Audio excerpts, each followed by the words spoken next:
I pushed the brand new car off the cliff.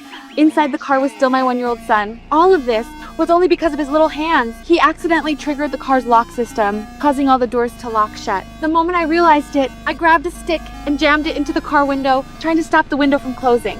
But I didn't expect it to get clamped and broken by the glass, because once the car entered safety mode, only my phone could unlock it. So I guided my son to operate the phone. As long as he could swipe the screen, this problem could be solved. But he was too young. He didn't understand a word I said. He just randomly tapped on the screen.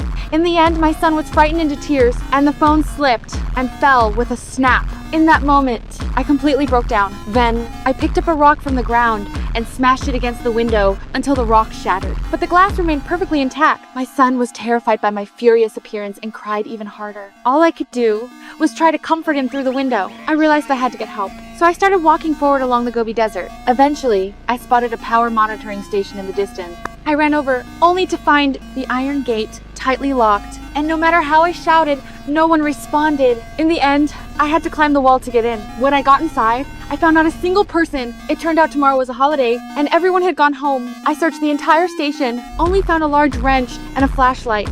I took the wrench and rushed back to the car, and with all my strength, I smashed it against the window.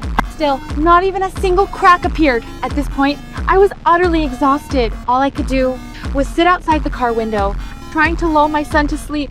The next morning, the scorching sun woke me up. The first thing I did was take off my shirt and cover the sunroof to shield my son from the Sunday. But he was still wearing a padded jacket and had already cried so hard from the heat that his voice had gone hoarse. Seeing him in such pain felt like a knife stabbing into my heart. Suddenly, I remembered a sign I had seen earlier along the road. It seemed like there was an airport nearby.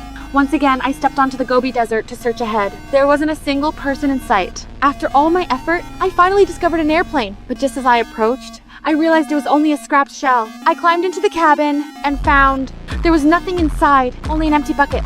Just as I sat by the window, overwhelmed, I saw a pile of rubber tires down below. I had a flash of inspiration. I pushed the tires down and set them on fire, hoping the black smoke would attract someone's attention. But I couldn't wait there any longer. After filling the bucket with some water, I rushed back, only to find my son inside the car had already passed out from the heat. So I made a decision to push the car off the cliff and gamble on a chance that it might open.